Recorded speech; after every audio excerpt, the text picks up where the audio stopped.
రామ్నాథానికి ఒకవైపు ఉత్సాహం, మరోవైపు బాధ. రోజులిని కాలికి కట్టు విప్పేశారు. హాస్పిటల్ నుండి పంపేశారు కూడా. ఆమె కోసం హోటల్లో ఒక గది తీసుకుని ఉంచాడు. 2 రోజుల్లో ఆమె వెళ్లవలసిన ఫ్లైట్కి టికెట్ కూడా దొరికింది. ఆమె పరిస్థితి చక్కబడి తను వెళ్లాలనుకున్న చోటుకే వెడుతున్నందుకు సంతోషం. కానీ ఆమెను మళ్ళీ చూడలేననే దిగులు. ఎందుకో మొదట్నుంచి రామ్నాథం మనసులో రోజులిన్ పట్ల ఆపేక్ష పెరిగింది. చాలాసార్లు ఆమె తనను అర్థం చేసుకోకుండా చిన్నపిల్లవాడిగా తీసి పారేస్తోందని యమ బాధపడేవాడు. ఇన్నాళ్లకు తాను పెద్దవాడుగా ఆమెకెంతో కొంత సహాయం చేయగలగడం అతనికి సంతృప్తిని కలిగించే విషయం. కరోల్ బాగులో రోజులిన్కి, బేబీకి ఉలెన్ స్వెటర్లు, సాక్సు, బేబీకి వేరుగా చిన్న చిన్న బూట్లు కొన్నాడు. ఇంకా ఏవేవో చిన్న చిన్న వస్తువులు చెప్పింది రోజులిన్. వాటి కోసం ఆ బజార్లో వెతుకుతున్నాడతను. అతని వెనకగా టాక్సీ వచ్చి ఎప్పుడాగిందో అతను గమనించలేదు. ఒరే రామ్నాథం! ఈ ఢిల్లీలో తెలుగు పేరుతో తనను ఎవరు పిలుస్తున్నారా అని ఆశ్చర్యపోయి వెనక్కి తిరిగి చూడగానే భూతాన్ని చూసినట్లు బెదిరిపోయాడు. టాక్సీ వెనక సీట్లో దశరథ నాయుడు. కిటికీలో నుంచి చెయ్యి బయటికి పెట్టి తననే పిలుస్తున్నాడు. బహుశా భూతాన్ని చూసి కూడా అలా చెదరడేమో. చిన్నతనం నుండి నాయుడు ఎదురుగా కనిపిస్తే అతనికి బెదురుగా ఉండేది. ఇప్పుడిలా అనువుకాని పరిస్థితుల్లో అతని కంటబడ్డం నిప్పుల మీద నిలబెట్టినట్లుగా ఉంది. ఏంట్రా అలా బెదిరిపోయి దెయ్యాన్ని చూసినట్లు చూస్తున్నావు? ఏం లేదన్నయ్య, నువ్వు ఢిల్లీ ఎప్పుడొచ్చావా అని ఆశ్చర్యపోతున్నాను. ఇలాంటి వాళ్ళు నన్ను రప్పిస్తారు కదరా. నేనా? మరి నేనురా నిన్ను రప్పించింది. ఇది అడ్డుకోత, దానికి జవాబేమీ ఉండదు. సరేలే, ముందొచ్చి టాక్సీలో కూర్చో. ఏమీ ఆలోచించకుండానే యంత్రంలా అతడు టాక్సీలో నాయుడు పక్కనే కూర్చున్నాడు. రామనాథం బేబీకి కొన్న సాక్సు, బూట్లు అతని చేతుల్లోనే ఉన్నాయి. ఎవరికిరా ఇవన్నీ కొంటున్నావు? అతని చేతుల్లో ప్యాకెట్ తీసుకుని చూస్తూ అన్నాడు. రామనాథానికి తను కూర్చున్న సీట్లో పెద్ద గొయ్యుండి అందులో కూరుకుపోతున్నట్లుగా ఉంది. విశాఖపట్నం వెళదామనుకుంటున్నాను, ఇంటికి తీసుకెళదామని. సీటంతా కదిలిపోయేటట్లు నవ్వాడు నాయుడు. ఏంటి ఇవా ఇంటికి? చిన్న సాక్సులు, బూట్లు ఇంటి దగ్గర ఎవరికోసం? అబద్ధాలాడ్డానికి కూడా కాస్త తెలివితేటలు ఉండాలిరా. రామ్నాథానికి నోటి వెంట మాట రావడం లేదు. అతనికి వీలైతే ఆ టాక్సీలో నుండి దూకి బయటకు వెళ్లేవాడు. ఇప్పుడు బేబీకి కావలసినవి, వాళ్ళమ్మకు కావలసినవి అన్నీ నువ్వే చూస్తున్నావా? ఒక్కొక్క మాటకు గిలగిల్లాడుతున్నాడు రామనాథం. ఇన్నాళ్ళ నుండి ఢిల్లీలోనే ఉన్నావన్నమాట. రామనాథం వైపు తిరిగి అన్నాడాయన. ఇక్కడ పని ఆలస్యమైంది, అందుకే ఉండిపోవలసి వచ్చింది. పనంటే ఏం పనిరా? బ్రోకర్ పనేనా? బ్రోకర్? హఠాత్తుగా దాని భావం ఏమిటో తెలిసింది అతనికి. కోపంతో మొహమంతా జేవురించింది. మొహం మీదూసినా అతనికి అంత బాధ కలగదేమో. అన్నా! అరిచినంత పనిచేశాడు. నీకు కోపం కూడా వస్తుందేంట్రా? నీకు చీము నెత్తురు లేవనుకున్నాన్రా. ఉంటే ఇలాంటి చండాలపు పనులెందుకు చేస్తావు? రామ్నాథానికి కోపంతో అవమానంతో పిచ్చెత్తిపోయేట్లుగా ఉంది. డ్రైవర్, టాక్సీ ఆపు, నేను దిగిపోతాను. రామనాథం దిగబోతుంటే ఆపేశాడు నాయుడు. ఎందుకురా, దగ్గరకొచ్చేశాం కదా. అదిగో నువ్వుండే హోటల్. నీకెలా తెలుసు? రామనాథం కోపంగా ఆశ్చర్యంగా అడిగాడు. నేను వెదవననుకుంటున్నావురా నువ్వు? ఎవరూ చెప్పకపోయినా తెలుసుకోవడానికి మార్గాలు నాకున్నాయిరా. రామనాథం ఏం మాట్లాడలేదు. ఆ చర్యనిగాడేమయ్యాడురా? బేబీని తీసుకుని ఇంగ్లాండ్ వెళ్ళాడు. నిజమేలే, పిల్లలుంటే అడ్డం కదా. ఇప్పుడు నీకు అప్పగించి వెళ్ళాడన్నమాట. ఛీ, నువ్వు మనిషివా పశువా? రామనాథానికి వాటికి బాగా ధైర్యము, తెగింపు వచ్చేశాయి. ఇంత దూరం ఇక్కడికి వచ్చిన తర్వాత రోజులీని ఇతని బారి నుండి రక్షించవలసిన బాధ్యత కూడా తనదే అనిపించింది అతనికి. పకపకా నవ్వాడు నాయుడు. నీకో మాటలొస్తున్నాయిరా, పుంజు కూత పట్టిందన్నమాట. లేకపోతే ఇంతదాకా వెతుక్కుంటూ ఎందుకొస్తావులే? నాకన్నా ముందు నీకు తెలిసిపోయింది కదరా. సరేలే పద, మెట్లెక్కు. ముందుగా నాయుడే గబగబా మెట్లెక్కాడు. రామనాథం నిస్సహాయుళ్లా అతని వెనకే నడిచాడు. సరిగ్గా రోజులీన్ రూమ్ దగ్గరికే వెళ్లి నాయుడు బెల్ నొక్కాడు. అంటే ముందే నాయుడంతా ఎంక్వైరీ చేశాడన్నమాట. అంతా ముందే తెలుసుంటే నాకోసం ఎందుకు తిరుగుతున్నాడు? మనసులోనే ఆశ్చర్యపోతున్నాడు రామనాథం. 1-2 నిమిషాల్లో రోజులీన్ తలుపు తీసింది. నాయుడు తలుపు దగ్గరే నిలబడున్నాడు. రామనాథం కొంచెం వెనగ్గా నిల్చుని ఊపిరి బిగబట్టుకుని చూస్తున్నాడు. తలుపు తీయగానే రామనాథం అనుకున్నట్లు రోజులీన్ కంగారు పడలేదు. నాయుడిని, అతని వెనక నిస్సహాయంగా నిల్చుని తన వైపు చూస్తున్న రామనాథాన్ని కూడా ఒకేసారి చూసింది. నువ్వు ఎప్పుడైనా వస్తావని నాకు తెలుసు అన్నట్లు నాయుడు వైపు చూసింది. Hello mister Naidu, come in. అప్పటి వరకు రామనాథంతో కటువుగా ఎగతాళి చేస్తూ మాట్లాడిన నాయుడు రోజులీన్తో అలా మాట్లాడలేదు. లోపలకు రమ్మనగానే నిశ్శబ్దంగా వెళ్లి కూర్చున్నాడు. నువ్వు వెళ్ళురా రామం, మేమిద్దరం కొంచెంసేపు మాట్లాడుకుంటాం. నాయుడు ఒంటరిగానే రోజ్లిన్తో మాట్లాడాలి అనుకుంటున్నాడని రామనాథానికి అర్థమైపోయింది. ఒక క్షణం అతను ఏమీ నిశ్చయించుకోలేకపోయాడు.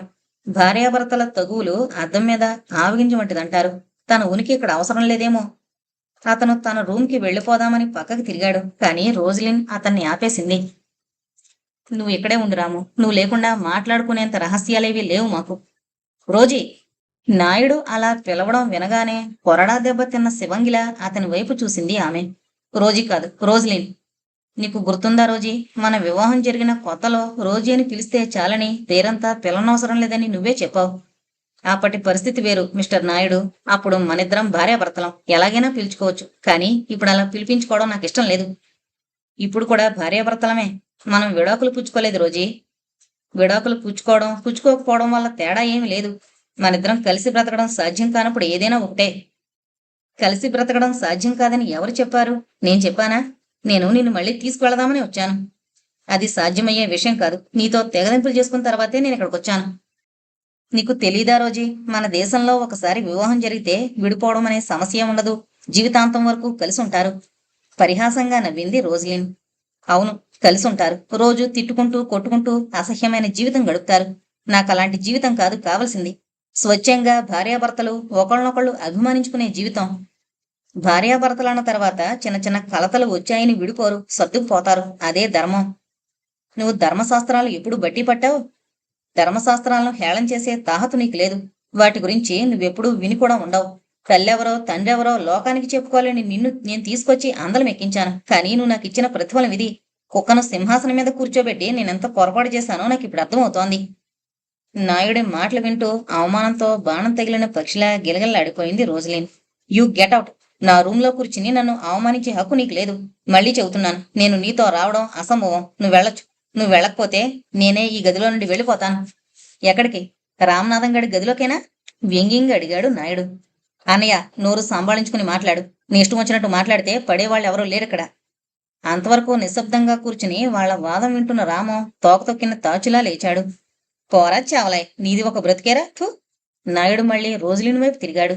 నా అనుమతి లేకుండా నా కూతురిని నువ్వు ఎక్కడికి పంపడానికి వీల్లేదు. నీ ఇష్టం వచ్చినట్లు ప్రవర్తిస్తే ఒప్పుకోవడానికి ఇక్కడెవరూ దద్దమ్మలు లేరు.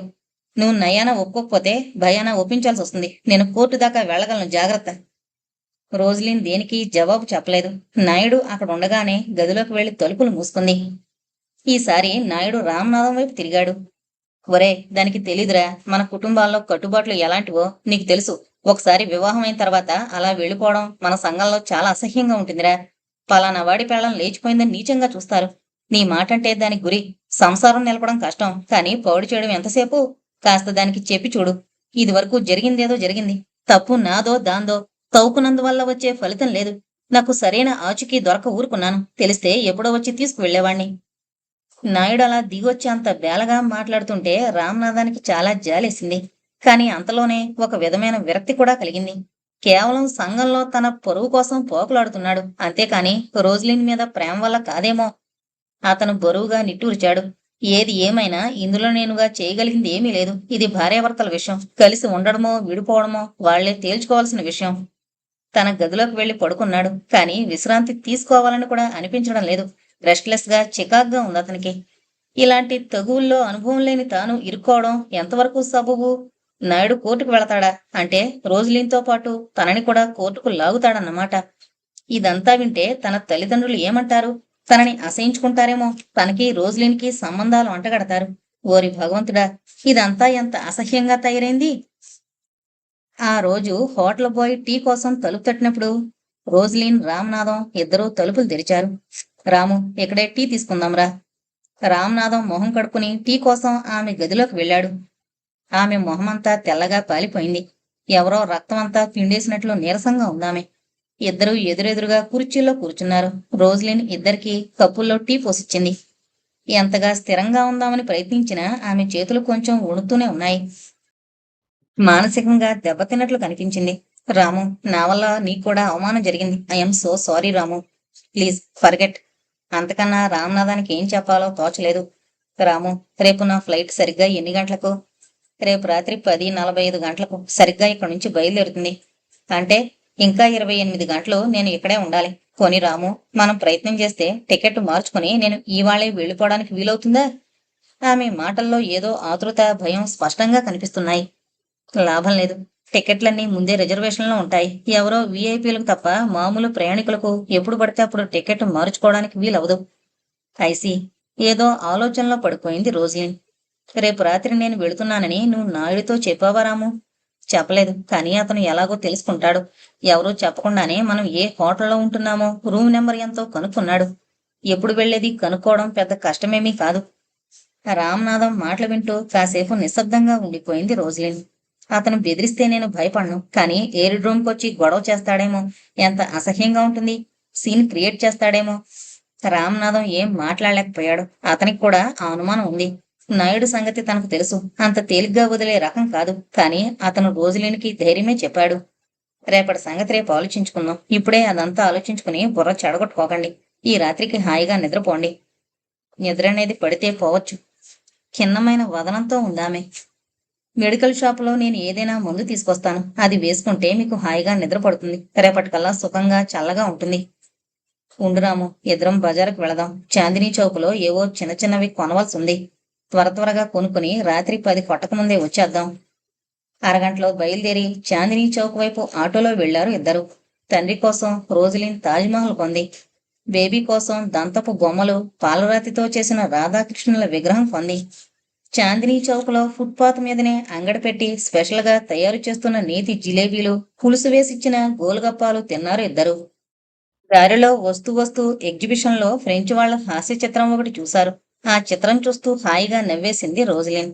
ఆ కాసేపు రేపటి ప్రయాణం గురించి, నాయుడి గొడవ గురించి అంతా మరిచిపోయింది. ఆ సాయంత్రం రోజులినికి నిద్ర పట్టడం కోసం మెడికల్ షాపులో మందు తెస్తానన్న విషయం కూడా మరిచిపోయాడు రామనాథం. చాందినీ చౌక్ అంతా తిరిగి తిరిగి అలసిపోయారు వాళ్ళిద్దరూ. తమ తమ రూముల్లో గాఢంగా నిద్రపోయారు. రాత్రి ఎంత గడిచిపోయిందో తెలీదు. ఏదో కలకలం వినిపించింది రామనాథానికి. తిరిగి తిరిగి అలసిపోయి నిద్రపోతున్నాడతను. కళ్ళు త్వరగా తెరుచుకోవడం లేదు. ఏంటా గోల? ఆశ్చర్యంగా అనుకున్నాడతను. ఏదో బరబరా లాగినట్లు చప్పుడు వినిపించింది. అతను మంచం మీద లేచి కూర్చుని ఆ చీకట్లోనే ఆలకిస్తున్నాడు. ఈసారి ఎవరో కలియబడుతున్నట్లు, ఒకరినొకరు తోసుకుంటున్నట్లు వినిపించింది. ఎవరై ఉంటారు? అతనికేమీ అంతుపట్టడం లేదు. కానీ శబ్దం చాలా దగ్గరగా వినిపిస్తోంది. హోటల్లో ఎవరైనా వర్కర్స్ పోట్లాడుకోవడం లేదు కదా? బయటికి వెళ్లి చూడ్డమా మాండమా అనేది ఇంకా తేలలేదు అతనికి. అతడు లేచి లైటు కోసం తడుముకుంటూ ఉండగానే ఎక్కడో దగ్గరలోనే కెవ్వుమని కేక వినిపించింది. ఆ కేక హృదయ విదారకంగా హోటలంతా ప్రతిధ్వనించింది. తలుపు గడియ తీసి ఒక్క ఊపులో బయటపడ్డాడు రామనాథం. అతను బయటకొచ్చేసరికే పక్క గదుల్లోంచి అంతా బయటకొస్తున్నారు. ఏం జరిగింది? ఏం జరిగింది? ఎవరికీ ఏమీ అర్థం కావడం లేదు. కానీ రామనాథానికి ఏదో అర్థమైనట్లు అనిపించింది. చప్పుడు వినిపిస్తోంది రోజులేని గదిలో నుండి. అంటే అంటే ఒక్క ఊపున పరిగెత్తి తలుపు నెట్టాడు రామనాథం. కానీ అవి తెరుచుకోలేదు. లోపల గడియ పెట్టుంది. తలుపు తీయండి, తలుపు తీయండి! అంతా కలిసే కేకలు పెడుతున్నారు. కానీ తలుపులు తెరుచుకోనేలేదు. రామనాథం ఈసారి దూరం నుండి పరిగెత్తొచ్చి తలుపులు బాదుతున్నాడు. అయినా రాలేదు. ఈసారి ఇద్దరు ముగ్గురు కలిసి ప్రయత్నం చేశారు. తన్నగా గొళ్ళుమని గడియ ఊడి తలుపు తెరుచుకుంది. లోపల దృశ్యం భయంకరంగా ఉంది. నెత్తుటి మడుగులో పడి విలవలా తన్నుకుంటోంది రోజులీన్. ఉన్మత్తుడిలా గంతులేస్తున్నాడు నాయుడు. అంత భీకరంగా, జుగుప్సాకరంగా ఉన్న దృశ్యం చూసి అంతా భయభీతులైపోయి ఒక్కడుగు వెనక్కు వేశారు. నాయుడు తనలో తానే గొణుక్కుంటున్నాడు. ఒక్కొక్కసారి గొణుక్కోవడము, ఒక్కోసారి పెద్దగా అరవడము. ఒరే రామనాథం, ఎక్కడున్నావురా? నీ పని కూడా ముగించేస్తాను రారా. భీముడు కీచుకొని చంపినట్లు చంపుతాన్రా. అరుస్తూ అరుస్తూ ఒక్కసారి నిశ్శబ్దంగా అయిపోయాడు రాముడు. చేతిలో కత్తి జారి విడిచేశాడు. 2 చేతులు పైకెత్తి ఓ అని కేక పెట్టాడు. ఆ తర్వాత నేల మీద కుప్పకూలిపోయి గుండెలు కరిగిపోయేటట్లు ఏడుస్తున్నాడు. అంతా చిత్రప్రతిమల్లా మాట పలుకు లేకుండా నిలబడి చూస్తున్నారు. రామనాథం వెర్రివాళ్లా కదలకుండా అలాగే నిలబడిపోయాడు. ఎప్పుడొచ్చారో 2-3 పోలీసులు వచ్చారు. ఎవరో డాక్టర్ని కూడా ఫోన్లో పిలిచారేమో. వచ్చి రోజులన్నీ పరీక్ష చేసి చూశాడు. ఎప్పుడో ప్రాణం పోయింది. డాక్టర్ పెదవి విరిచాడు. పోలీసులు రక్తంతో తడిసిన కత్తిని స్వాధీనం చేసుకున్నారు. కిందపడి ఏడుస్తోన్న నాయుడిని నిల్చోబెట్టి అతని చేతులకు బేడీలు తగిలించారు. Rosie, Rosie! నాయుడు విడిపించుకుని రోజులిన్ దగ్గరకు వెళ్లబోయాడు. కానీ పోలీసులు అతన్ని గట్టిగా పట్టుకుని పోనివ్వలేదు. మాట పలుకు లేకుండా నిర్విణ్యుడే నిలబడి చూస్తున్న రామనాథం అప్పుడే ముందుకు కదిలాడు. సగం కళ్ళు తెరుచుకుని అలా రక్తపు మడుగులో పడున్న రోజులీన్ని అందరి వైపు చూస్తున్నట్లుగా ఉంది. తాను తెలుగులోనే ఉన్నట్లు తెలుసుకోవడానికి 2 సార్లు రోజులీన్ రోజులీన్ అని చిన్నగా పిలిచాడు. తన మాట తనకు వినిపిస్తూనే ఉంది. శవం దగ్గర పోలీసు కాపలా కూర్చున్నాడు. ఎవరిని దగ్గరకు పోనివ్వడం లేదు. అతను అనుకున్నాడు మనసులో, ఇంత త్వరగా చనిపోయిందా రోజులీన్ అని. ఎవరో అంటున్నారు. ఆవిడ శరీరం మీద మొత్తం 6 గాయాలున్నాయి, చూసారావి? అలా అంటున్న వాళ్ళ వైపు తలెత్తి చూశాడు రామనాథం. ఆ తర్వాత తనలో తానే గొణుక్కున్నాడు. రోజులీన్ మనసులో కూడా చాలా గాయాలున్నాయి, అవి ఎవరికీ కనిపించావు. ఇంకా తెల్లారిందా లేక చీకటిగానే ఉందో ఏమీ అర్థం కావడం లేదు రామనాథానికి. ఎవరెటు పిలిస్తే అటు పోతున్నాడు. ఒకసారి సాక్షి సంతకాలు కావాలి రమ్మన్నారు.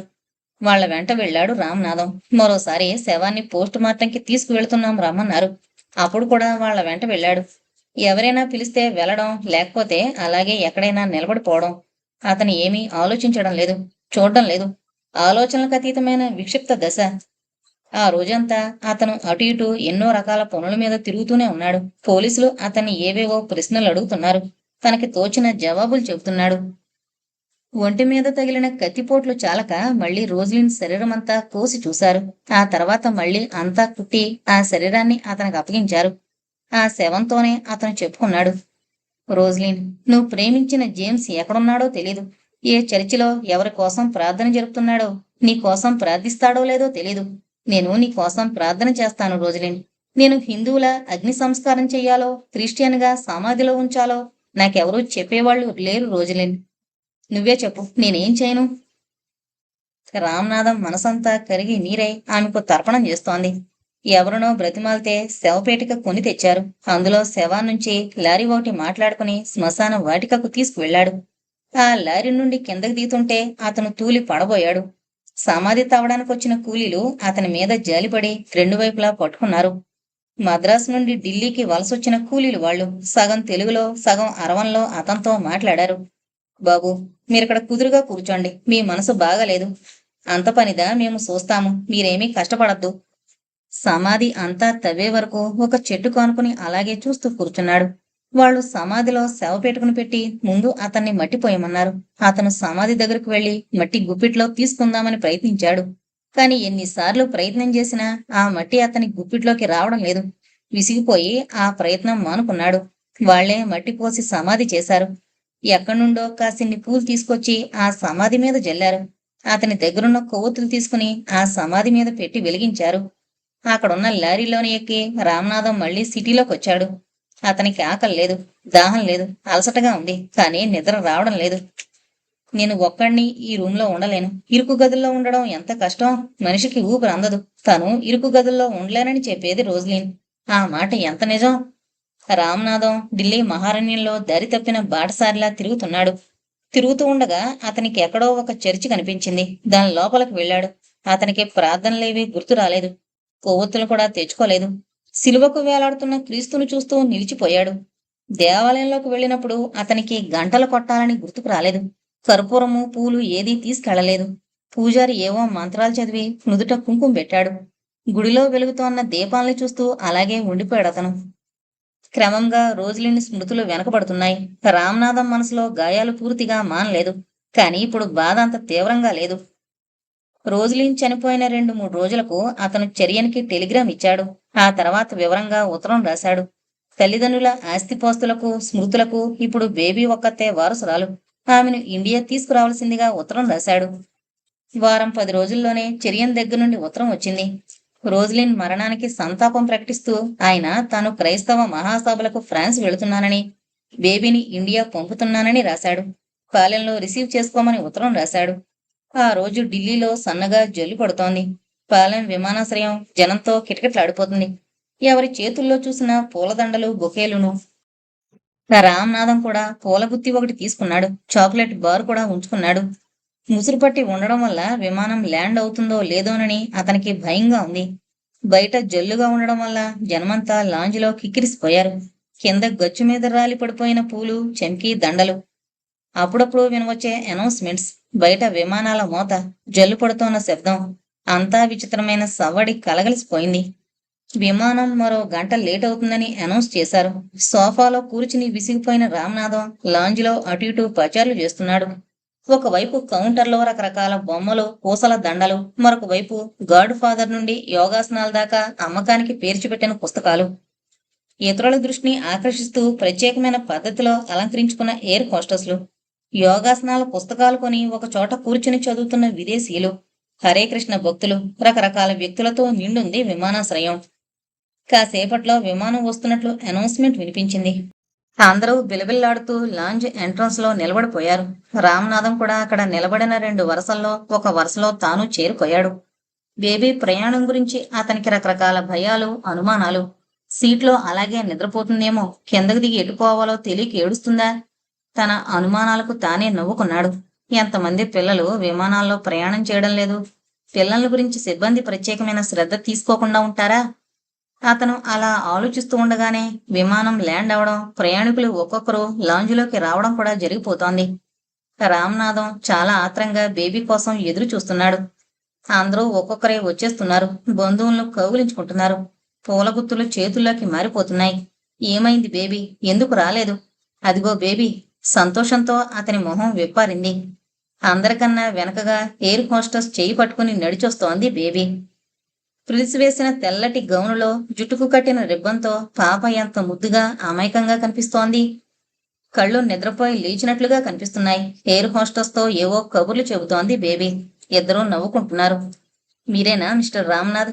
దగ్గరగా వెళ్లిన రామనాథాన్ని ప్రశ్నించింది ఎయిర్ హోస్టెస్. నేనే రామనాథాన్ని. Thank you miss. అతను ఆమెకు కృతజ్ఞతలు తెలిపాడు. థ్యాంక్స్ నాకు కాదు, నేనే బేబీకి చెప్పాలి. నాకెన్నో కబుర్లు చెప్పింది sweet baby. Air hostess baby బొగ్గ మీద ముద్దు పెట్టుకుని టాటా చెప్పి వెళ్లిపోయింది. బేబీ ఇంకా ఆవిడ వెళ్లిన వైపే చూస్తోంది. బేబీ, ఇంకా వెళదామా? రామనాథం మాట వినిపించగానే ఇటు తిరిగి చూసింది బేబీ. ఎక్కడికి? మమ్మీ దగ్గరికేనా? ఆ ప్రశ్న వినగానే రామనాథం కళ్ళల్లో నీళ్లు తిరిగాయి. ఏం చెప్పగలడు బేబీకి? అవునమ్మా బేబీ, అమ్మ దగ్గరికి పోదాం. మమ్మీ తాతయ్య దగ్గరికి వస్తానంది, రాలేదేం? ఇక్కడ మమ్మీకి పనుంది కదమ్మా, అందుకని రాలేదు. పనైన తర్వాత అందరం కలిసి తాతయ్య దగ్గరికి వెళదాం బేబీ. అంకుల్, మమ్మీ చెప్పింది తాతయ్య నన్ను షిప్లో ఎక్కిస్తాడట కదూ. నాకు షిప్లో ఎక్కడం చాలా ఇష్టం. నాకు పాటలు కూడా వచ్చు, తెలుసా అంకుల్? ఏది పాడమ్మా, నాకు వినిపించమో మరి. డిప్ డిప్ డిప్ సణుక్కుంటూ నట్టుకుంటూ చాలా ముద్దుగా పాడింది బేబీ. రా పలకదు. బేబీకి అది కూడా తమాషాగా ఉంది. బేబీ, పాట నాకు కూడా నేర్పిస్తావా అమ్మా? నేర్పిస్తాను అంకుల్, నాకు బాగా వచ్చు. చాలా గర్వంగా చెబుతోంది బేబీ. అతనికి నవ్వొచ్చింది. మళ్ళీ ఒకసారి పాడి చూపించింది. ఆ తర్వాత ఇద్దరూ కలిసి పాడారు. అతను పాడుతుంటే బేబీ కిలకిలా నవ్వింది. ఆ తెల్లవారే రామనాథం బేబీని తీసుకుని రోజులిని సమాధి దగ్గరకు వెళ్ళాడు. దారిలో ఆటో ఆపి పూలు, కొవ్వొత్తులు తీసుకున్నాడు. ఉదయం సూర్యుని కాంతి ఆ సమాధుల మీద పడి తళతళలాడుతోంది. బేబీ చేతులతోనే పూలు పెట్టించాడు రామనాథం.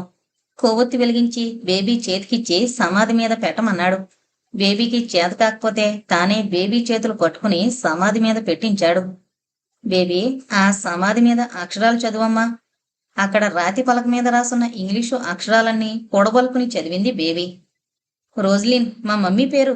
పాప సంతోషంగా చప్పట్లు చరిచింది. రామనాథం దుఃఖావేశంతో గొంతు పూడుకుపోగా మాటలు రాక తలడిల్లిపోతూ బేబీని పైకెత్తుకుని గుండెలకు హత్తుకున్నాడు. అంకుల్, ఏడుతున్నావా? మమ్మీ కొత్తిందా? నేను మమ్మీని కొడతానులే. బేబీ, అమ్మా, నా బంగారు తల్లి. రామనాథం కన్నీళ్లు కారుస్తూ గులాబీ పువ్వు లాంటి బేబీ బుగ్గల మీద ముద్దులు పెట్టేసుకున్నాడు.